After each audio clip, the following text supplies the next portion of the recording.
গত 2-3 দিন ধরে এটা বাজ হিসেবে থাকলেও মেগাস্টার শাকিব খান নিজে জানিয়ে দিয়েছেন আফটার প্রিন্স তিনি একটা রোম্যান্টিক ছবি নিয়ে আসবেন।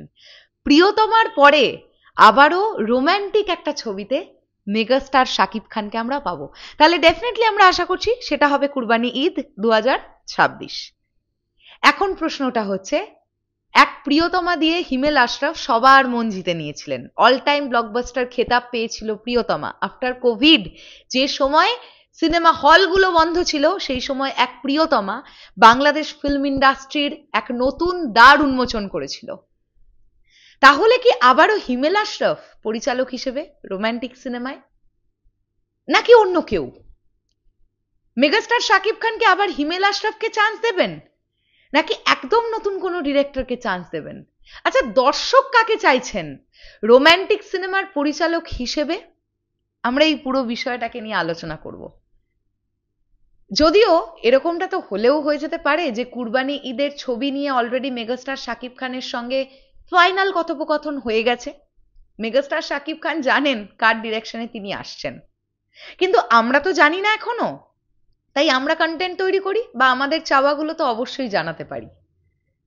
দর্শকের ভোটিংয়ে এগিয়ে আছেন মিজানুর রহমান আরিয়ান।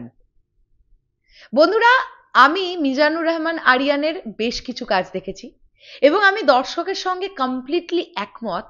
উনি রোম্যান্টিক ধাঁচের গল্প ভীষণ ভালো বলতে পারেন।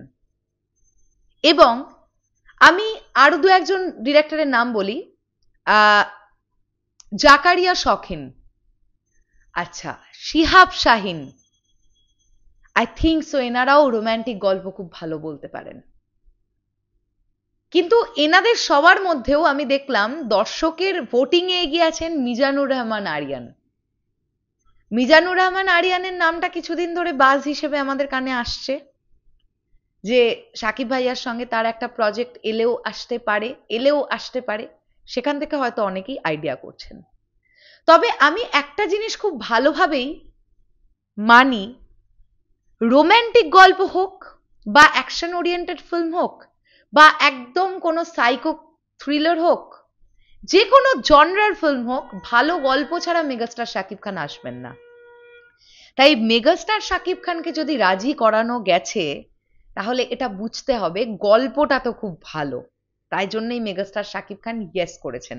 আর মেগাস্টার শাকিব খান ইয়েস করেছেন বা রিসেন্টলি এই কথাটা বলেছেন মানেই বুঝতে হবে তিনি জানেন কুরবানি ঈদে তিনি এই সিনেমাটাই করছেন। না হলে তিনি বলতেন না যে আমি প্রিয়তমার পরে আবারও একটা রোম্যান্টিক ছবি নিয়ে ফিরতে চাই প্রিন্সের পর।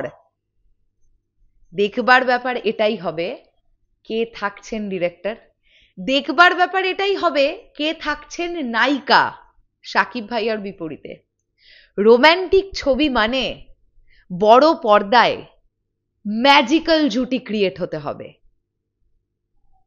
তো আমরা চাই নায়িকা যে বা যিনিই থাকুক তিনি যেন মেগাস্টার শাকিব খানের সঙ্গে অত্যন্ত মানানসই হয় এবং মেগাস্টার শাকিব খানের বিপরীতে দাঁড়িয়ে অভিনয় করবার সেই দক্ষতা যেন তার মধ্যে থাকে।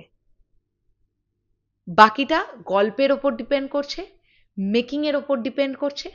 আর রোম্যান্টিক অবতারে সত্যি তো আমরা বেশ কয়েকদিন মেগাস্টার শাকিব খানকে পাইনি, তাই আমার ধারণা গল্প ভালো হলে ছবি দারুণভাবে ওয়ার্ক করবে। তোমাদের কি বক্তব্য এই বিষয়টাকে নিয়ে কমেন্ট করে জানিও। আসছি আবার খুব শিগগিরই নতুন কোনো ভিডিও নিয়ে, তাহলে এখনের জন্যে টাটা।